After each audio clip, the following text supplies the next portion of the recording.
모비썸 두 번째 시간입니다. 저는 이동진입니다. 저는 이지형입니다. 네, 지금 직접 소개해 주셨는데요. 네. 저희 무비썸은 앞으로 이제 격주로 매번 이렇게 두 분께서 교대로 나오시는 것으로 이렇게 짜여져 있습니다. 지난주 첫 방송이 박지선 씨. 그렇습니다. 였죠? 네. 네. 그리고 저희가 또 삼고초려 끝에 모신 두 번째 게스트 네. 이지영 씨인데요. 뮤지션 이지영 씨입니다. 네. 사실 뭐 이지영 씨 하면 이름은 모르셔도 홍대 원빈이라는 별명은 다들 알지 않습니까? 그 얘기 시작하면 안 되는데. 왜요? 홍대 원빈이란 얘기 들으면은 네. 그 방송이 말려요 항상. 또 그런 또 머릿속이 복잡해지고. 아, 징크스가 있군요. 네, 계속 네, 얘기해야지. 그래서 그러면. 한 3, 4년 전까지도 유효는 했었어요. 이지영 씨하고는 사실 제 개인적으로 예전에 제 프로그램에서 말씀도 너무 재밌게 하시고 또 영화도 좋아하시고 이동진 평론가님이랑은 음악 얘기 많이 했었잖아요. 근데 음악을 너무 많이 아세요. 대신 제가 영화를 잘 모릅니다. 그건 알겠는데. 제가 영화 잘 아니까. 네, 많이 배우겠습니다 앞으로. 아무튼 근데 영화 얘기를 하는 게 처음이니까 좀 이걸 내가 해야 되나 말아야 되나 고민을 좀 했었어요. 근데 지난주 첫 방송 박지선 씨가 나와. 하는 거 보고 내가 할 수 있겠다. 내가 해도 되겠다. 그냥 뭐 이렇게 적당히 하면 되는 거구나. 그런 생각 들더라고요. 누가 꽂아줬는데 내가 당신 꽂았어. 이지영 씨. 지금 화면 바깥에서 누가 꽂아줬는데 네. 하고. 근데 지금 박지선 씨한테 마이크가 없어가지고 아마 안 들릴 거예요. 박지선 씨 처음부터 너무 어려운 영화 걸려가지고 아가씨 참 다루기 어려운 영화잖아요. 예. 근데 세상에서 정글북. 근데 전 솔직히 말씀드리면 처음 본 거예요. 정글북이라는 뭐 작품은 알고 있었는데 어렸을 때도 정글북을 본 적이 한 번도 없어요. 저는 진짜로 이 초등학교 때 정글북을 읽기 전에까지 정글북이 정글에서 치는 북인 줄 알았어요. 진짜로. 아 진짜로요? 네, 정말로. 저희가 오늘 그래서 뮤지션을 모신 겁니다. 정글에서 치는 북이기 때문에. 네. 네. 잘 논 것 같고요. 이제 그러면 정글북의 줄거리를 청한 목소리로 소개해 네, 오늘 만나볼 영화는요. 사실 알만한 사람들은 다 아는 내용인데요. 네, 이지영 씨만 몰랐습니다. 그쵸. 네. 이제 알게 됐죠. I know where you came from.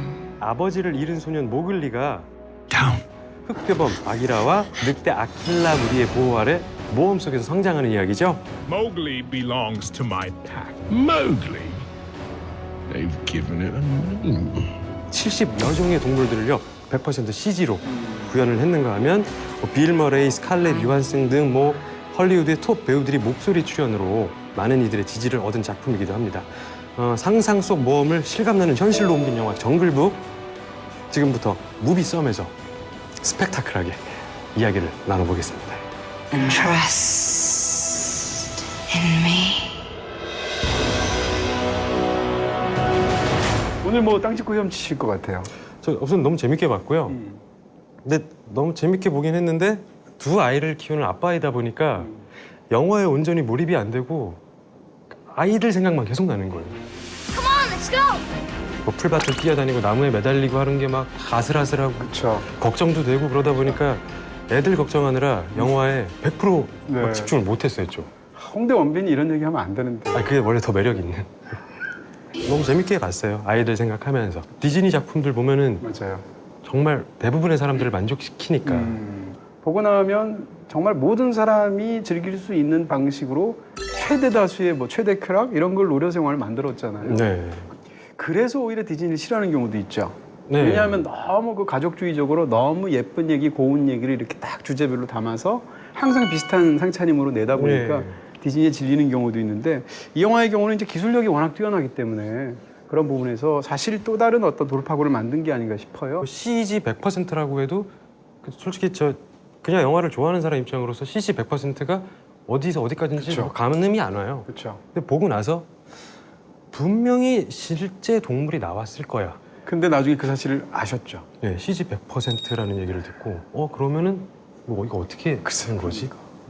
놀라운 부분이 있죠. 일단 여러분들이 이 정글북에서 보시는 아역 배우의 연기를 제외한 나머지 모든 게 다 디지털로 만진 겁니다. 특히 이제 그 촬영장에서 찍은 그 스틸들을 보시면 아니 여기서 어떻게 이걸 만들까 싶을 정도로 이제는 애니메이션과 극영화의 경계가 어딘가라는 그 오랜 질문들이 있잖아요. 네. 여기까지 왔구나 이런 생각들을 할 수 있는.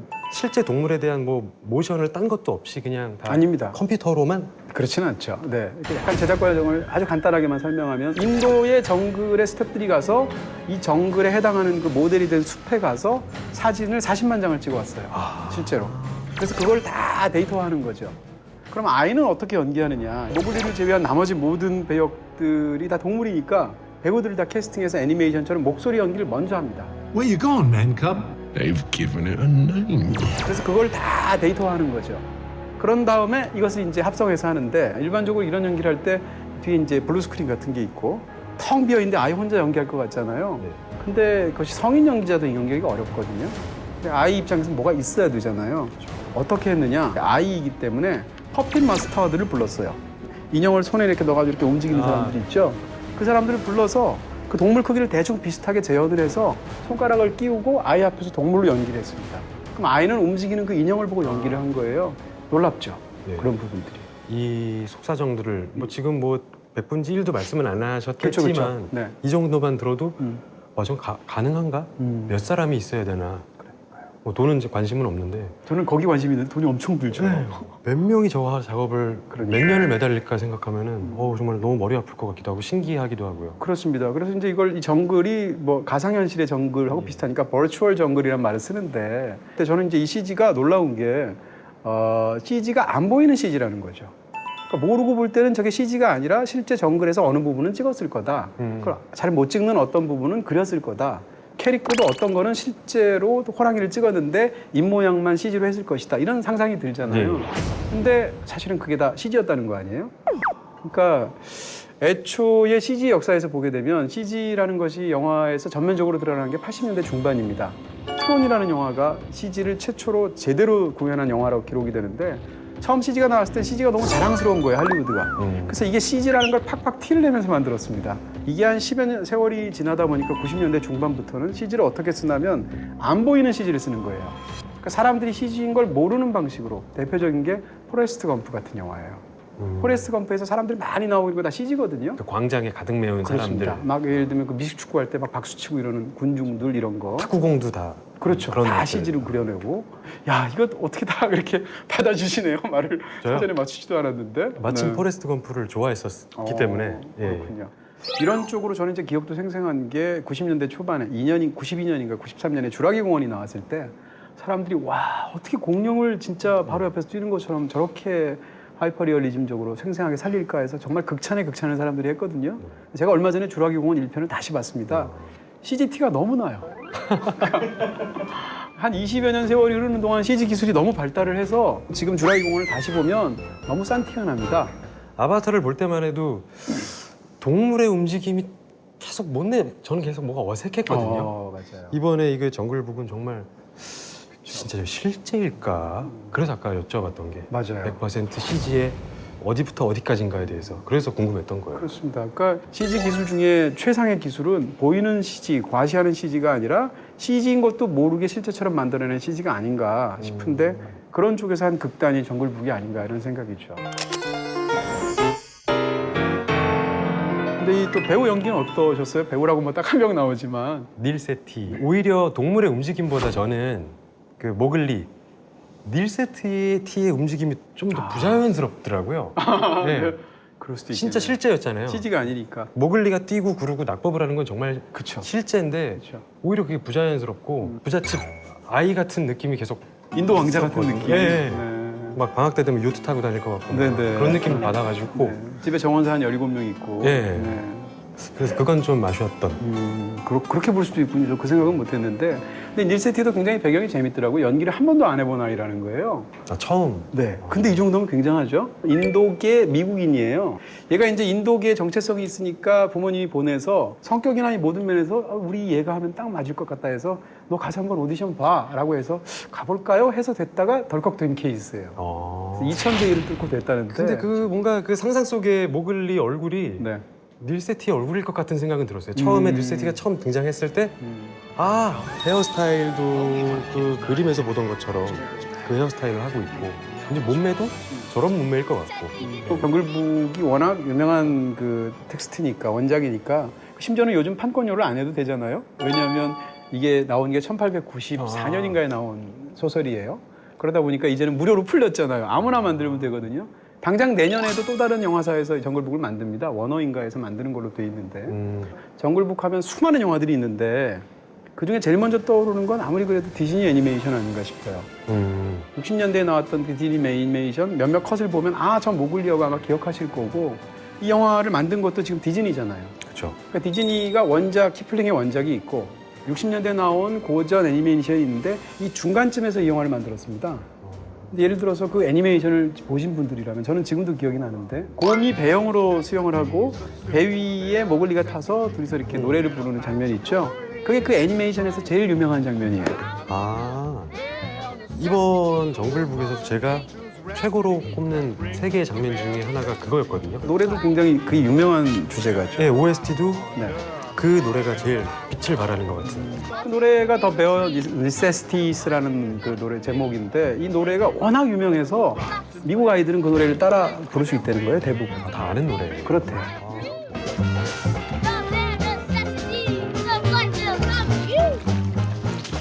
보면서 두 사람 목소리는 확실히 알아듣겠더라고요. 하나는 이제 스칼렛 조한슨. 네. Hi, little cow.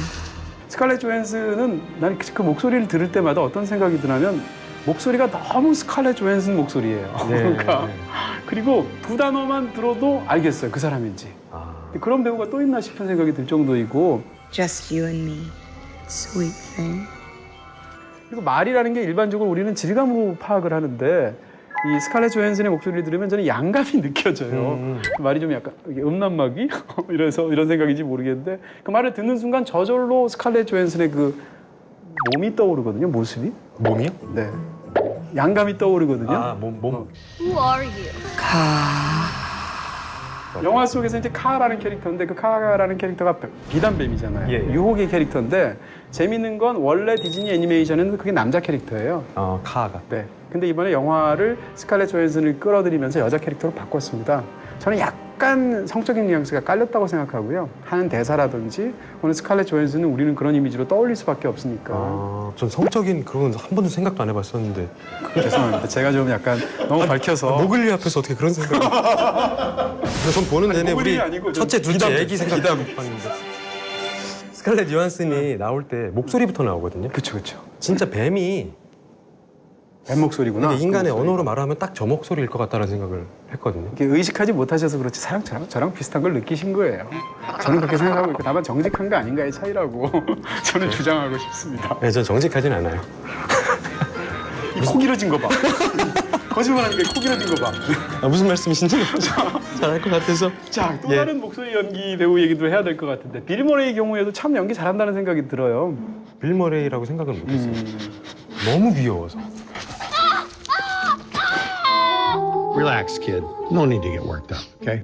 그러면서도 모글리를 대하는 거는 엄청난 협상가 기질이 또 뛰어난 거예요. 뭐 어린 아이긴 하지만 자기가 원하는 걸 얻기 위해서 모글리를 막 가지고 놀더라고요. 그 모습이 너무 더 재밌었어요. Can you climb? 그렇죠. 어떻게 보면 영화 속에서 모글리한테는 아버지가 둘이 있는 거예요. 바기라가 있고 반대편에 또 다른 아버지 하나가 발루입니다. 발루. 그래서 이 바기라와 발루가 엄부자부죠. 하나는 엄한 아버지, 네. 하나는 자상한 아버지입니다. Have you lost your mind? 바기라 같은 경우는 도구 사용에 대해서 금기시했죠. 하지만 대조적으로 발루는 자기가 원하는 꿀을 따게 하기 위해서 너의 도구 사용에 자신감을 불어넣어줬죠. But I'm helping Baloo get ready for hibernation. Bears don't hibernate in a jungle. What are you teaching him? Not full hibernation, but I nap a lot. 그 얘기해 주신 걸 조금 받아서 제 의견을 조금 더 첨언을 해보면 약간 있어 보이게 얘기를 해볼게요. 예. 인간이 인간답다라고 말할 수 있을 때 여러 가지가 있잖아요. 그러니까 인간이 언어를 구사하는 게 진짜 인간이다. 그게 인간다움이다라고 하면 호모 로코엔스라고 하잖아요. 멋있었어요. 좀 더 멋있어. 호모 로코엔스를 고등학교 이제 처음 들어본 처음 단어예요. 듣죠? 네, 제 주변에 제가 아는 사람은 이런 말을 하질 않거든요. 네네. 너무 멋있다. 네, 생각하는 인간이다라고 하면 호모 사피엔스잖아요. 이건 뭐 흔하죠? 예. 네. 그리고 이제 결정적인 건데 이 영화는 뭘로 파악하느냐? 호모 파베르로 생각한다는 거죠. 도구적인 인간. 예. 그래서 저는 그 생각을 해봤어요. 이 영화 속에서 이 모글리가 나는 인간인가 아니면 늑대인가를 사이에서 정체성을 놓고 방황하게 되는데 정체성을 놓고 방황하는 게 10대들이잖아요. 지금 말씀해 주신 바로 그 핵심을 도구를 사용하는 걸 가지고 인물의 변화와 정체성을 찾는 거대한 내적 모험을 너무 잘 짜고 있다는 거죠. 다시 말해서 이 인물은 도구를 쓰면 안 되는 거예요. 도구를 쓰는 순간 인간이니까. 그런데 그걸 처음으로 깨주는 게 아까 말씀해 주신 것처럼 발루입니다. 예. 그것이 뒤에 가면 아기 코끼리를 구하는 장면하고 연결이 됩니다. 아, 예. 아기 코끼리를 구할 때 이 덩굴을 이용해서 도구를 이용해서 구하거든요. 더 중요한 건 아기 코끼리를 구할 때 아기라도 보고 있고 발로도 보고 있다는 게 굉장히 예. 중요합니다. 그러면서 두 사람은 자기가 그 아이에 대해서 갖고 있던 생각의 편견을 깨고 반대로 생각하는 거죠. 영화의 마지막쯤에 가게 되면 최후의 대결을 벌일 때 네. 바기라가 여태까지 했던 말하고 정반대로 얘기합니다. 네. 아니야, 너는 늑대가 아니니까 인간의 방식으로 싸워. 이렇게 얘기하게 되는데 이것으로서 이 아이의 인간에 대한 자기 정체성을 깨닫게 되는 활용점정이 되는 거죠. 인간의 방법으로 싸워라. 그 대사에서 저는 그냥 제 마음속으로 제가 집에 와서 계속 생각한 거는 저는 그렇게 듣고 싶었나 봐요. 이거 뭐 영화를 벗어나서 인간답게 살아라로 계속 들린 거예요. 그 대사가 그냥. 요새 많이 힘드신 것 같아요. 너무 힘들어요, 요즘. 너무 힘들어가지고. 아빠의 입장에서는 어떠셨습니까? 이 영화 보실 때 계속 그 생각을 했다고 그랬는데. 그러니까 너무 안쓰럽고 막 긴장되는 순간이 정말 너무 많은 거예요. 처음 시작부터 막 그 정글을 뛰어갈 때 나무에 넘어지면 어떡할까? 매달릴 때 예. 저 발바닥 막 아작이 날 텐데 막 이 생각부터 해가지고 막 풀벌레 벌에 물렸을 때는 막 버물리 발라줘야 될 것 같고 네. 뭐 상처 패치 붙여줘야 될 것 네. 같고 네. 오라메디 발라주고 이빨. 예. 되면. 또 계곡에서 막 물 막 먹잖아요. 배고파가지고. 근데 막 물 지저분해 보이는데 제 탈 날 텐데 뭐 이런 생각. 정수기. 예. 네. 계속 그런 생각이 끊기질 않더라고요. 진짜 좋은 아빠이실 것 같아요. 네, 좋은 아빠긴 해요. 저는 좋은 아빠인데 모두가 좋은 아빠지만 네. 진짜로 잘해주실 것 같아요. 뭐 저도 뭐 빈틈이 많긴 한데 네. 정말 약간 노력 많이 하고 있어요. 개봉하고 나면 아이들하고 또 가실 수도 있겠네요. 또 볼 수도 있겠네요. 이게 더 실제 같아요. 너무 실제 같아가지고 이거 한 편 보여주면은 정글의 모든 생리와 법칙과 진짜 호랑이가 성냈을 때 이빨의 모양과가 더 실제보다 더 실제 같지 않을까. 그게 애초에 키플링의 목적이었어요. 키플링이 이제 영국의 시인이면서 소설가잖아요. 이 쓰기 바로 1년 전에 딸을 낳았어요. 딸이 너무 이쁜 거예요. 그래서 얘가 자라면 이 아이에게 자기가 알고 있는 삶에 대한 뭐 지혜, 삶을 살아갈 때 교훈 이런 걸 말해주고 싶은데 그걸 아빠의 사랑스러운 마음으로 손으로 쓴 거예요. 그게 정글북입니다. 근데 불행하게도 아이가 6살 때 죽었어요. 죽었는데 어찌됐건 그 아이에 대한 사랑과 그 아이에게 해주고 싶은 수많은 교훈들 이 얘기는 사실 교훈으로 가득 차 있잖아요. 너무 심할 네. 정도로. 그것은 이제 남아가지고 지금까지도 이렇게 회자가 되고 있고 실제로 미국의 그 보이스카우트 중에서 초등학생들이 다니는 걸 컵스카웃이라고 하잖아요. 네. 컵스카웃에서 이 정글북을 적극적으로 이 교육용으로 이 책을 배포한 게 20세기 초반에 이 정글북이 미국에서 큰 인기를 끈 이유 중에 하나예요. 컵스카웃에서 이렇게 소그룹 활동을 할 때 그룹의 리더를 뭐라고 하냐면 아킬라라고 한대요. 컵스카웃에서. 왜냐하면 여기 늑대 리더 이름이 아킬라잖아요. 그래서 여기서 이제 이지영 아빠께서 거기에 이렇게 제대로 반응하시는 거죠. 제가 스칼렛 요한슨 목소리 말씀하신 게 계속 막 저 머리에 박혀가지고 그 장면에서 애들 귀를 막으세요. 얘들아 들으면 안 된다. 이게 사악한 거야. 아 맞다. 저 궁금한 거 하나 있어요. 이게 뭐죠? 정말 네. 궁금한 게 있을 때 제작진분들께서 이걸 들으라고 하셨는데 네. 지금 딱이 생각나서 때리는 줄 알고. 네네. 때려도 된다고는 했거든요. 아니, 저희가 처음인 걸로. 네, 그러니까요. 네. 목소리 연기들 섭외를 할 때 되게 유명한 스타급의 배우들이 많이 나오잖아요. 네네. 모든 개런티를 뭐 아이들 관련된 걸로 기부를 한다거나 뭐 이런 관행이 있다는 얘기를 어디서 주워 들었어요, 제가. 그래요? 예전에 봤던 어떤 기록들은 애니메이션에서 녹음하면 사실 우리가 입장에선 출연료가 훨씬 싸지 않겠나 싶었는데 생각보다 굉장히 비싸더라고요. 목소리 출연. 네, 개런티가 굉장히 높아서 아 저것도 저 굉장히 높은 개런티를 받는구나 이 생각은 했던 기억이 나는데 그런 관행이 있는지는 제가 정확히 잘 항상 좀 주워 들은 이야기가 많아서 앞으로도 이렇게 사전 협의 없이 불쑥불쑥 찌르실 건가요? 이거 들으면 된다고 했거든요. 아, 네. 보셨죠? 이제 이 들었을 때 어떤 마가 뜨는지 네. 이런 상황을 지금 확인해 주셨습니다. 아닌 걸로 뭐 해서. 예. 네. 자, 이렇게 해서 저희 정글북에 대해서 2회 무비썸에서 본격적으로 돌아봤습니다. 우리가 또 사전에 맞춰본 것도 아니고 네. 살짝 겁을 냈는데 말씀을 너무 잘 받아주시네요. 평론가님 이야기하시는 게 너무 재밌어서. 예. 저는 솔직히 섭외가 들어왔을 때 네. 극장을 갈 수 있겠구나, 시사회를 볼 수 있겠구나, 아, 그리고 평론가님의 이야기를 바로 옆에서 들을 수 있겠구나. 육아의 부담에서 벗어나서 예, 그러니까 결혼하고 애 태어나서 극장을 간 적이 한 5번도 안 돼요. 정말 시간이 없기도 하고 그래서 그 여유가 없거든요. 원래 영화 참 좋아하시잖아요. 거의 뭐 연애할 때는 극장에서 연애를 했으니까 하루에 막 3편 보고 뭐 영화관에서 연애했다는 것도 약간 이상한 상상을 하게 하는. 네. 그냥 아, 얘기하세요. 상상할 수 있을 것 같아요. 네, 네, 사람 네. 없을 때는 뭐 아무튼 뭐 그런데 네, 네. 어느 순간 계속 극장 영화랑 멀어지더라고요. 음, 근데 이제는 뭐 공식적으로 볼 수가 있어서 그렇죠. 핑계대고 일하러 가는 거니까. 그렇죠? 앞으로도 2주마다 한 번씩 좋은 영화로 또 뵐 수 있을 것 같습니다. 자, 이제 이렇게 마무리하는 게 아니구나. 별점을 얘기 안 할까. 자 이제 별점 공개해 주셔야죠. 자, 정글북의 별점입니다. 3개. 3개 반? 지난주에 아가씨가 4개고 3개 반인가요? 이게? 3개 반입니다. 3개 반. 반 개가 적죠? 네, 저는 아가씨가 더 좋았고요. 네. 정글북도 굉장히 좋은데 두 영화의 차이는 이 영화는 호불호가 명확하게 갈리고 이 영화는 남녀노소 누구나 좋아하는 영화인데 다만 아까도 말씀해 주신 어떤 디즈니스러움 너무 지나치게 평이한 느낌이 없지 않고요. 이 영화 갖고 있는 놀라운 기술력에 비하면 나머지 부분들에서 예를 들면 뭐 재해석이라든지 혹은 어떤 입체적인 구성이라든지 이런 것들은 좀 상대적으로 평이한 게 아닌가 그런 느낌에서 별점은 3개 반입니다. 3개 반이요? 이것도 뭐 좋은 점수죠. 3개 반이면 좋은 점수인 거죠? 그럼요. 그렇게 생각을 해야 되죠. 네, 제 기준에서 3개 반 이상은 추천드립니다라고 분명히 말할 수 있는 그런 작품들입니다. 네. 자, 그러면 이제 이것을 저희 이동진의 영화 탑10으로 지금 하고 있잖아요. 네. 차근차근 드디어 이제 2개째 꽂게 되겠습니다. 근데 이게 순위가 높으면 이걸 바꿔야 될 텐데 네. 아가씨가 더 높기 때문에 계속 이렇게 영화들이 쌓이는 거죠? 그렇죠. 네. 네, 자 이것으로 무비썸 2번째 시간 이지영 씨와의 시간 마치도록 하겠습니다. 저희는 다음 주에 뵙겠습니다. 감사합니다.